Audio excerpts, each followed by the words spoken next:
ओम साईराम. श्री साईबाबांच्या मार्गदर्शनाखाली 1911मध्ये शिर्डीमध्ये जे आहे ते रामनवमी उत्सवाची सुरुवात झालेली होती.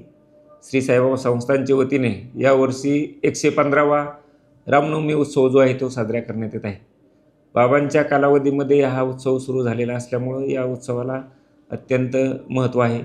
त्या दृष्टीने संस्थानच्या वतीने पूर्ण तयारी जी आहे ती करण्यात आलेली आहे. मुंबईवरून ज्या पालख्या येतात त्या पालख्यांचे जे निवारे शेड आहेत त्या निवारा शेडमध्ये जवळपास 1,10,000 स्क्वेअर फूट मंडप जो आहे तो टाकण्यात आलेला आहे. या ठिकाणी जे भक्त येतात त्यांची अतिरिक्त राहण्याची व्यवस्था म्हणून जे आहे ते 37,000 चौरस फुटाचा मंडप जो आहे तो टाकण्यात आलेला आहे. जे भक्त येतील त्यांची राहण्याची, दर्शनाची, प्रसाद भोजनाची जी आहे पूर्ण व्यवस्था जी आहे ते करण्यात आलेली आहे. 25, 26 आणि 27 मार्च या कालावधीमध्ये हा उत्सव आहे. 25 तारखेला सकाळी काकड आरतीनंतर बाबांच्या प्रतिमेची मिरवणूक काढून जे आहे या उत्सवाला सुरुवात होईल. 25 तारखेला संध्याकाळी जे पार्श्वगायिका अनुपमा देशपांडे यांचे भजन संध्या होईल. उत्सवाच्या मुख्य दिवशी जे आहेत मिलिंद आनंद संगीतकार यांची साई भजन संध्या होईल. या कालावधीमध्ये मोठ्या प्रमाणावर भक्त जे आहेत ते बाबांच्या दर्शनासाठी येतात. त्यामुळे जे आहे सर्व भक्तांचं दर्शन जे आहे चांगल्या रीतीने व्हावं म्हणून उत्सवाच्या मुख्य दिवशी 26 मार्च रोजी जे आहे ते साई मंदिर जे आहे ते भक्तांसाठी रात्रभर जे आहे ते खुलं राहील. 27 तारखेला जे आहे ते कीर्तन होईल आणि कीर्तनाने जे आहे ते या उत्सवाची सांगता होईल.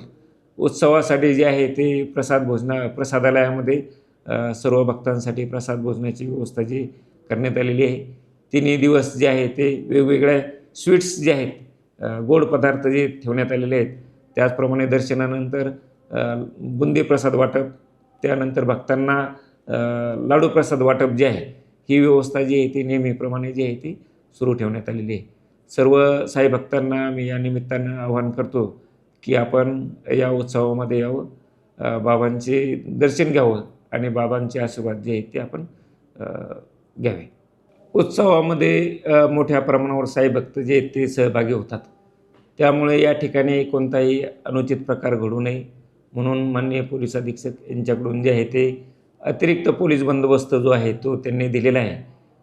त्याचप्रमाणे साईबाबा संस्थांची, त्याचप्रमाणे पोलीस विभागाची सिव्हिलमध्ये टीम जी आहे ती टीम असते आणि ते साध्या वेशामध्ये जे आहे ते शिर्डी मंदिर परिसर आणि शिर्डीमध्ये फिरत असतात आणि कुठे काही असा अनुचित व्यक्ती जे आहे, संशयास्पद व्यक्ती जे आहे काही आढळून आले असते त्यांच्यावर जे आहे ते त्यांच्या हालचालीवर नियंत्रण ठेवत असते.